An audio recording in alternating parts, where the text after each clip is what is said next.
Atenção, emissoras da Rede Globo, para o top de 5 segundos.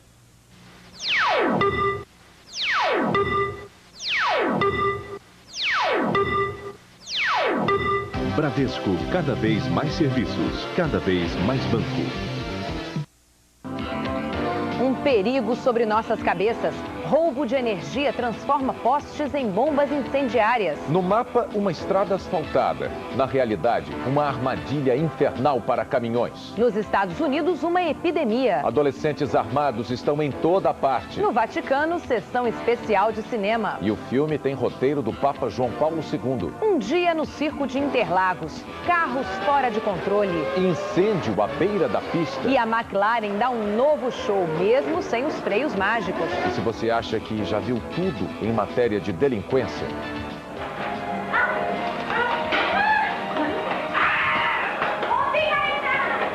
Veja agora o Jornal Nacional.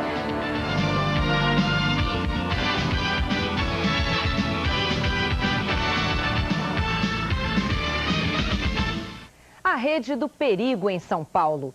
130 mil famílias fazem ligações clandestinas de luz na periferia da cidade. São os chamados gatos ou gambiarras, que ameaçam a segurança de bairros inteiros. Debaixo dos cabos de alta tensão que conduzem metade da energia elétrica consumida em São Paulo, existem ligações perigosas. O bairro Boa Vista, assim como muitos outros bairros da periferia de São Paulo, nasceu de forma irregular. Os terrenos foram invadidos. Aqui ninguém tem escritura.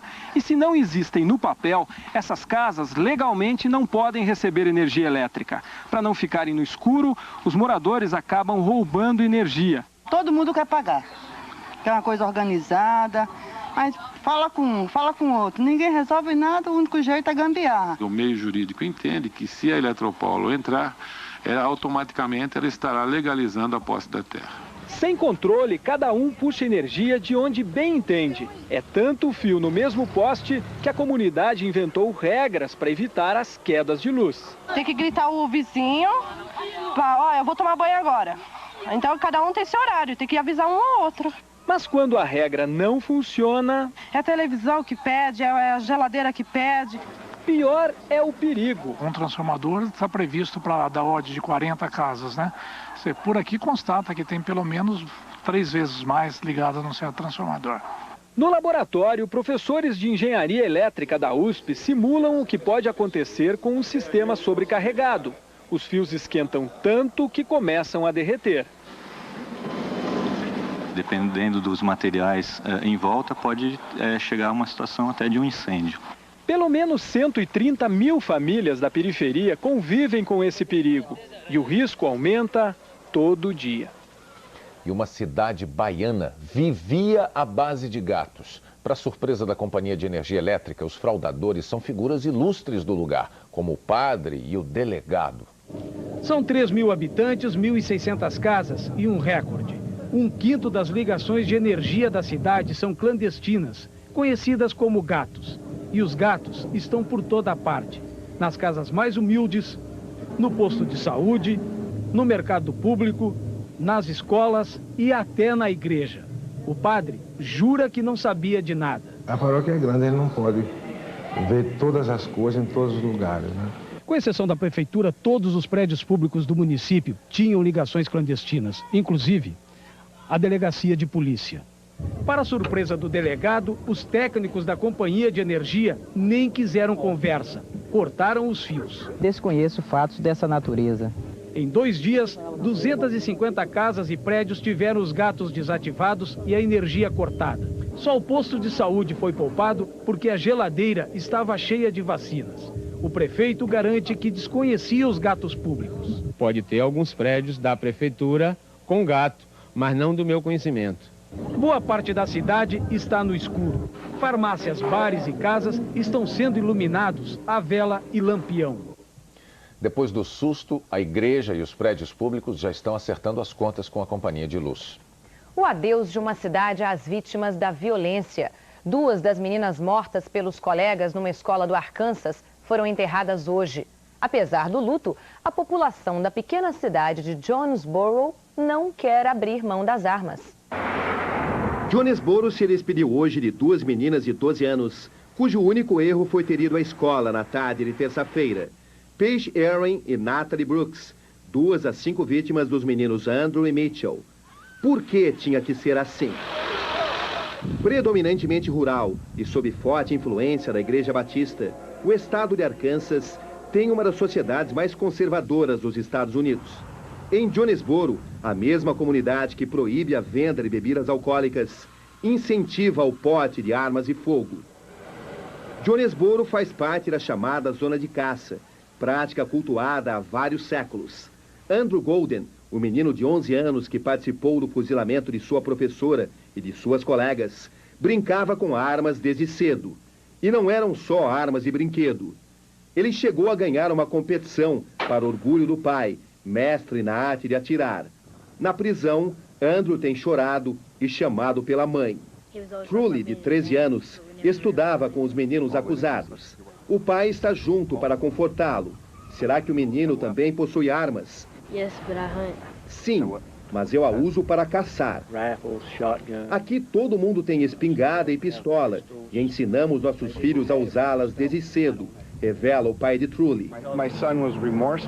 O pai de Mitchell Johnson, o acusado de 13 anos, diz que seu filho está arrependido e que não há explicação para o que aconteceu. Mas a comunidade acha que errou. Sentimento demonstrado na frase da mãe de uma das alunas que sobreviveram ao ataque. Me sinto culpada, diz ela. Mitchell adorava caçar e, como milhões de meninos em todo o mundo, vibrou com os filmes de Rambo, o matador implacável. Além disso, vive num país cuja Constituição se baseia em uma secular Carta de Direitos que contém 10 princípios. Um deles garante a qualquer cidadão o direito de portar armas. Depois da tragédia do Arkansas, segurança reforçada nas escolas americanas. E uma constatação: a violência está virando uma epidemia. Em Indianápolis, um menino de 7 anos foi expulso da escola depois que um colega descobriu que ele estava armado e contou para a professora. Na Carolina do Norte, este adolescente de 14 anos está preso. Vestindo um uniforme de combate e de arma na mão, ele ameaçou abrir fogo contra alunos e professores. Nesta escola de 2º grau em Illinois, um aluno de 17 anos revelou que tinha uma arma na mochila e as aulas foram suspensas. Em instantes, estranhos ladrões deixam uma cidade em pânico. E um pesadelo chamado BR-158.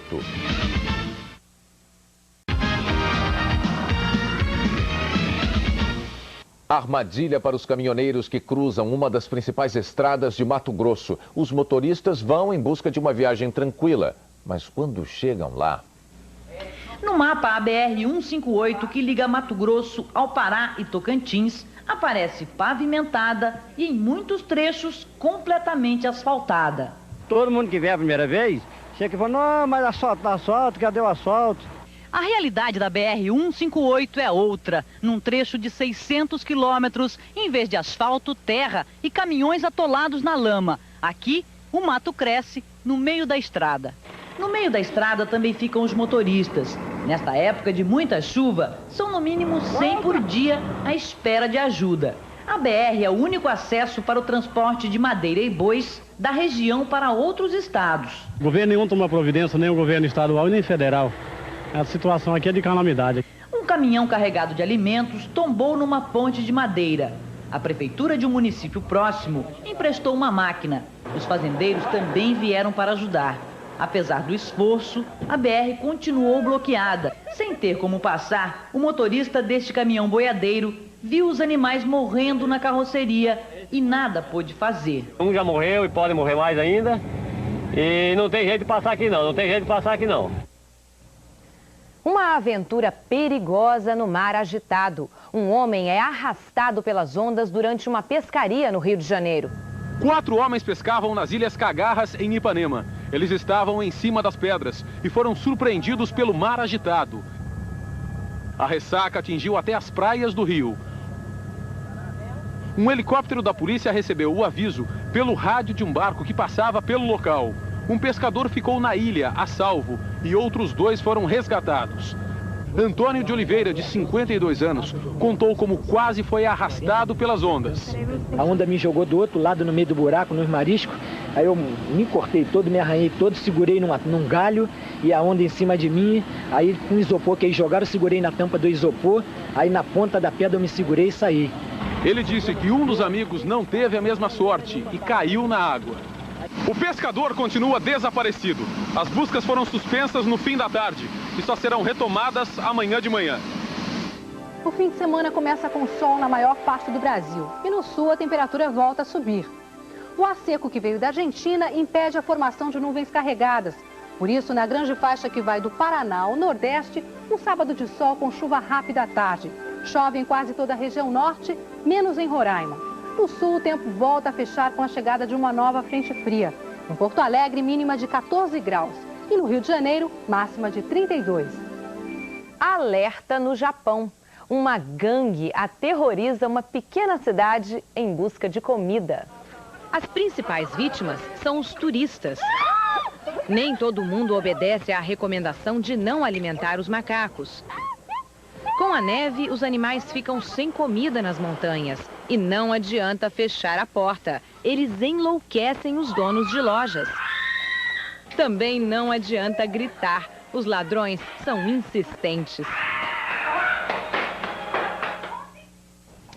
Em instantes, bandidos usam cocaína para rechear ovos de chocolate. E as imagens do filme escrito pelo Papa.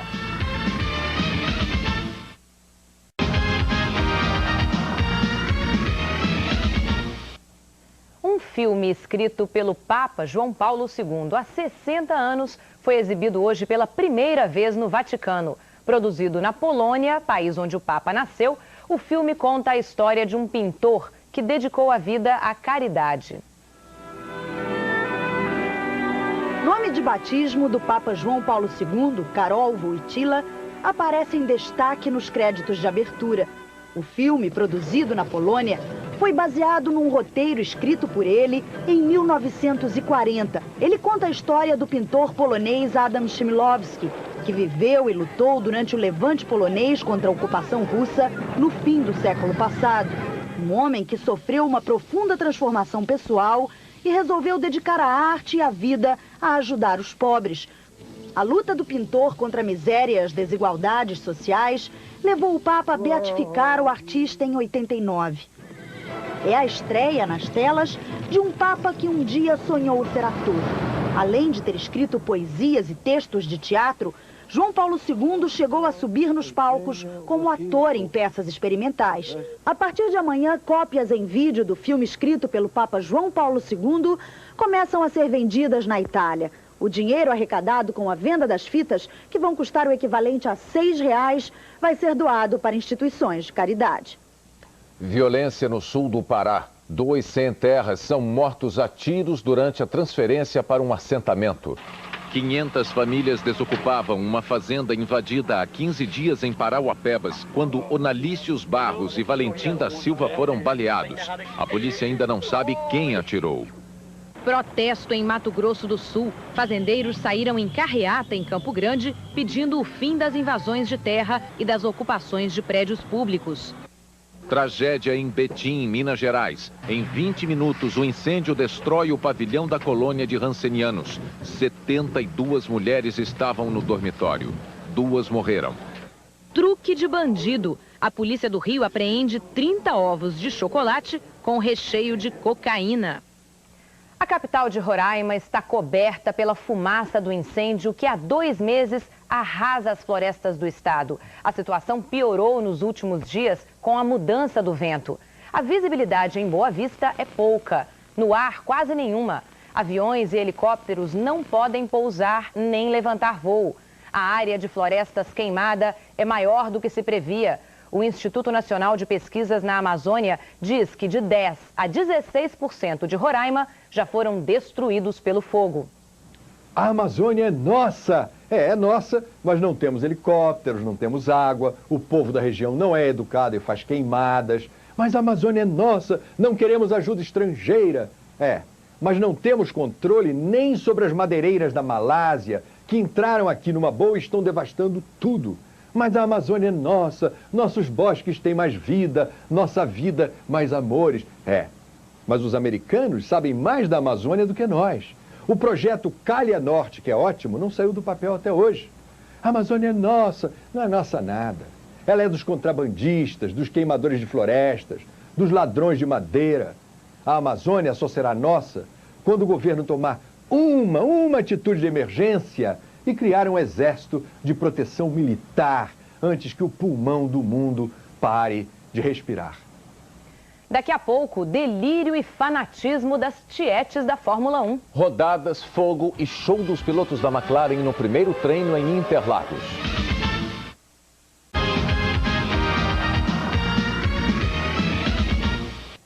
Começa a se definir a disputa pelo governo de São Paulo. Mário Covas é candidato à reeleição.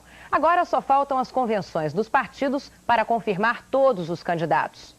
O governador ficou mais de um ano dizendo não e várias vezes se irritou com jornalistas. Mas escuta, essa não é uma pergunta que se faça. Eu digo que não sou candidato. Se me pergunta se eu não voto atrás, então por que eu digo que não sou candidato?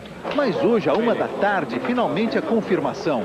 Ao vivo pela TV Globo, em primeira mão, Mário Covas justificou a decisão que acabava de tomar. Seria ponderações, não apelos, há ponderações feitas por companheiros que entenderam que devia ser, que sustentaram as conveniências, analisei os fatos e cheguei à conclusão que devia ser. 2 horas depois, o presidente Fernando Henrique Cardoso já estava no Palácio dos Bandeirantes cumprimentando o governador. A entrada de Covas provocou reações de outros candidatos que estão na disputa pelo governo. Eu acho bom que ele seja candidato, mas é importante que traduz um sentido de indecisão do governo. No dia em que Mário Covas puder tomar uma decisão e não voltar atrás, ele não é o Mário Covas. Eu sempre achei que ele ia pra lá, ia pra cá, ia pra lá, ia pra cá, dizia que tinha palavra e tal, mas ia acontecer isso mesmo. Carro pegando fogo, muitas rodadas e domínio absoluto da McLaren. A equipe deu um show em Interlagos e mostrou que é mesmo a grande favorita para vencer o Grande Prêmio do Brasil de Fórmula 1. Ninguém chegou nem perto da McLaren. Quem abusou na tentativa se deu mal. Resultado, muitas rodadas. O incêndio na Minardi do japonês Nakano foi impressionante, mas não passou de um susto. Nos erros, destaque para Damon Hill. Ele bateu a Jordan na entrada dos boxes. O brasileiro Ricardo Rossetti marcou o 21º tempo do dia. Pedro Paulo Diniz foi o 17º. Rubens Barrichello ficou satisfeito com a 8ª colocação. Eu fiquei super feliz, eu acho que a gente está cada dia melhorando mais o carro. É bem animador, eu acho que tanto em durabilidade como em performance a gente melhorou bastante. A McLaren marcou os melhores tempos do dia, mesmo sem o contestado sistema de freios. O uso do freio inteligente foi proibido pela Federação Internacional nos treinos de hoje por causa do protesto, liderado pela Ferrari. Adrian Newey, projetista da McLaren, disse que ficou provado que esse protesto é vergonhoso, que o freio pouco influi no resultado. O forte é o conjunto, mas ele espera usar o freio no treino de amanhã. Hoje, Mika Hakkinen foi o mais rápido, David Coulthard o segundo. Festa da McLaren. A comemoração ficou ainda maior porque hoje é o aniversário de Coulthard. Depois do treino, os dois disputaram uma corrida.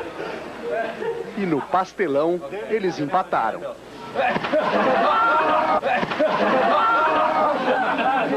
A McLaren tem mesmo que festejar. As outras, só resta espernear. Principalmente a Ferrari, que liderou o protesto e acreditava ter carro para lutar pelas primeiras posições. A definição se a McLaren pode ou não usar o seu sistema de freio só sai amanhã de manhã. E é bom torcer contra. Ron Dennis, chefe da McLaren, chamou hoje Ricardo Zonta, o brasileiro que é piloto de testes da equipe, explicou a ele como funciona o polêmico sistema e decretou: se ligarmos tudo amanhã, a diferença aumenta em meio segundo. O jeito rebelde e tímido do atual campeão da Fórmula 1 faz sucesso no Brasil. 2 paulistas vão fundar um fã-clube para o canadense Jacques Villeneuve. Elas viveram momentos de sonho em Interlagos. 2 adolescentes, uma paixão. Bia e Daniela, de 15 anos, sabem tudo sobre o ídolo. Colecionam fitas, camisetas e álbuns completos. As cores do cabelo do piloto foram decisivas para a Bia escolher o bichinho de estimação. Daniela preferiu provocar e deu ao jabuti o nome do principal rival do campeão. Esse é o Schumacher, viu como que ele é lento? Jacques Villeneuve já marcou definitivamente a vida das duas. Eu já escrevi 17.635 I love yous e 11.756 corações. Bia e Daniela estão a poucos minutos de conhecer Jacques Villeneuve pessoalmente. Na porta do box da equipe em Interlagos, não há mais como esconder o nervosismo. Finalmente ele aparece. A declaração de amor sai emocionada. I love you and you are so handsome. E os segundos de glória vão durar uma eternidade. Você assiste na Globo, ao vivo, o treino que define as posições de largada para o Grande Prêmio do Brasil de Fórmula 1. Amanhã, a partir da 13h. Algumas horas sem pensar em lucros. Algumas horas longe do conforto do ar-condicionado, por exemplo. Executivos de uma multinacional em São Paulo pegaram no pesado hoje. Trabalho em nome da solidariedade. Uma empresa fantasma em plena sexta-feira. O executivo trocou o terno pela camiseta, desligou o computador. O trabalho hoje era em outro lugar. Nunca esses executivos foram trabalhar tão longe da área nobre da cidade. A agenda de hoje era na periferia da Zona Sul, numa creche que abriga 180 crianças, órfãos e filhos de famílias de baixa renda. As surpresas começaram logo na chegada.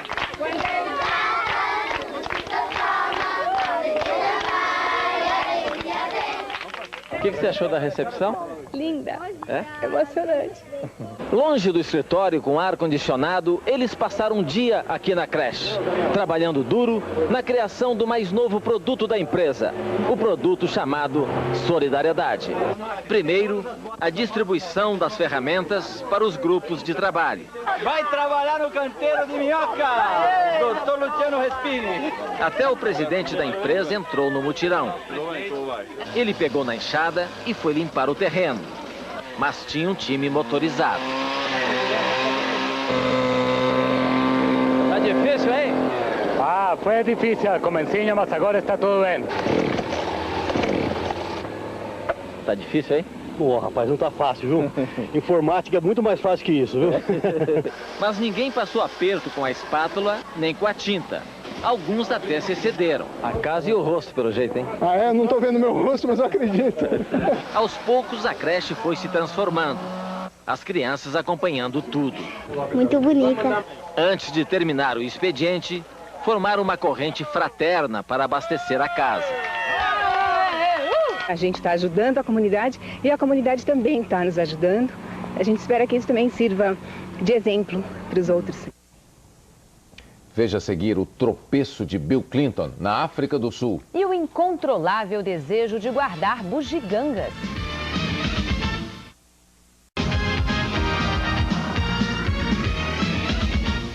Saque, no interior do Ceará. Trabalhadores rurais invadem um depósito e levam toda a merenda escolar. Os agricultores querem ganhar diária de R$ 5,00 nas frentes de trabalho que começam segunda-feira. A prefeitura de Aurora diz que só pode pagar R$ 3,00. A seca destruiu boa parte das safras de milho, arroz e feijão. Com o saque, 3 escolas vão ficar sem alimentos por um mês. Na semana passada, o Jornal Nacional mostrou a fraude com linhas de celular de Minas Gerais vendidas no Rio de Janeiro. O celular de um estado não pode ser vendido em outro e, por isso, 1.300 linhas já foram desligadas pela Telemig Celular. Agora, novas denúncias indicam que empresas autorizadas a habilitar as linhas participam do golpe. Este homem era o intermediário entre as empresas credenciadas pela Telemig Celular e os clientes no Rio. Ele vendia cerca de 60 celulares por dia pelo preço médio de R$ 200. Os endereços em Minas eram inventados. Estes formulários mostram 30 clientes morando na mesma rua. O número não existe. Eles retiravam 4 vias, mandando 2 falsificadas por eles para a Telemig e 2 para que o cliente no Rio tivesse a impressão de que tinha assinado um contrato legal. Você acha que tem um total de quanto? Olha, aqui tem 2.000. Eu acredito que no Rio chegue a um total de 70 mil linhas. O dono de uma das empresas credenciadas pela Telemig Celular decidiu confirmar o golpe. Ele marcou um encontro fora da cidade, aqui na estrada. Disse que já fechou as lojas e está fugindo com medo de represálias. O homem diz que ganhou muito dinheiro vendendo celulares de Minas no Rio. Em torno de 60 mil por mês. E que a Telemig Celular sabia de tudo. Tudo computadorizado, né? Ela tinha condição de monitorar todos os telefones que saíam todos os dias. E ela sabia que todos os telefones, a maioria dos telefones vão para o Rio de Janeiro. A direção da Telemig Celular informou que uma auditoria está investigando a denúncia de participação de funcionários no esquema. 6 funcionários já foram demitidos e o caso também foi entregue à polícia. A Telemig Celular e a polícia estão fazendo o levantamento de todas as linhas vendidas irregularmente no Rio de Janeiro. E a empresa avisa: quem se sentir prejudicado deve procurar pessoalmente a Telemig Celular em Belo Horizonte. A rainha e os plebeus. Pela primeira vez, a rainha Elizabeth II entra num bar. A rainha visitou um tradicional pub inglês da cidade de Topham. Elizabeth não quis beber, mas aceitou de presente uma cerveja especial, feita para comemorar os 101 anos do pub. Um susto. Ao ajudar Nelson Mandela a descer uma escada, o presidente americano Bill Clinton tropeça. Depois, abraçado ao presidente sul-africano, Clinton conhece a cela onde Mandela ficou preso 18 anos. Um terremoto atinge a região central da Itália. Uma pessoa morreu. A área ainda se recuperava dos tremores que mataram 11 pessoas no ano passado em Assis. O cantor inglês Eric Clapton descobre a identidade do pai, que nunca conheceu. Era um soldado canadense que teve um romance com a mãe de Clapton durante a Segunda Guerra Mundial. Edward Fryer, o pai de Clapton, também era músico e morreu em 85. Quem são os brasileiros que arriscam a vida todos os dias para trabalhar? No Globo Repórter de hoje, os profissionais do perigo. Muito além do mais alto dos edifícios, como se equilibra um antenista, viajando com os pés bem firmes em cima do bondinho, balançando nos ponteiros gigantes do relógio da central, desarmando bombas, enfrentando explosões, a mulher-alvo e o atirador de facas, o homem que dá comida às feras, e a história de um herói brasileiro. O último dia de trabalho do detetive que morreu em ação um dia depois de salvar os russos perdidos na floresta. Hoje, no Globo Repórter. Coleções de caixinhas, de bibelôs, agendas usadas e até sabonetes velhos. Não importa o tamanho, a cor ou o material. Guardar bugigangas é uma mania nada fácil de se livrar.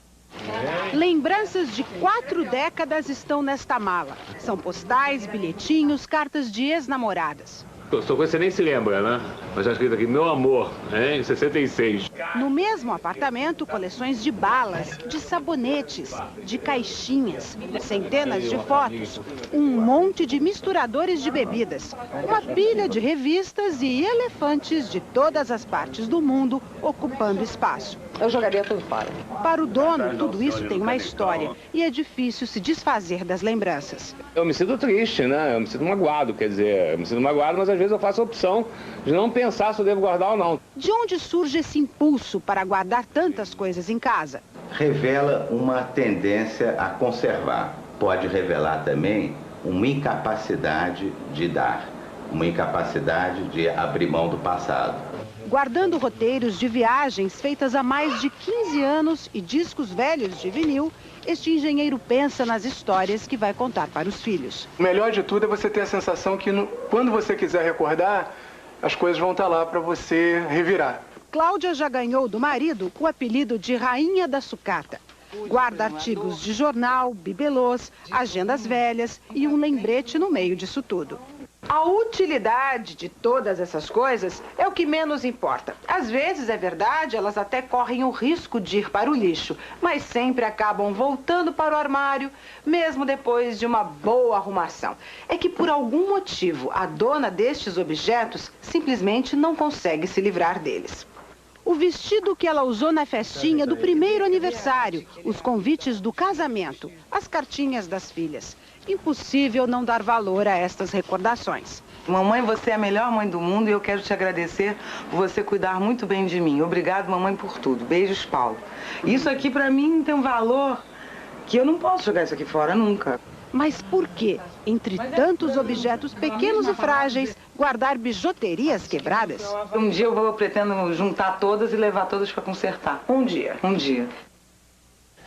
A síndrome do escândalo. Preste atenção agora às imagens que todas as TVs americanas estão mostrando agora à noite. Foram feitas há 6 anos e são a nova dor de cabeça do presidente Bill Clinton. O presidente americano põe a mão na perna da aeromoça numa viagem durante a campanha presidencial. O que pode parecer um simples gesto de carinho ganhou dimensão de novo escândalo sexual. E segundo a rede americana de televisão ABC, a aeromoça conseguiu mais tarde um emprego na Casa Branca. Boa noite. Boa noite.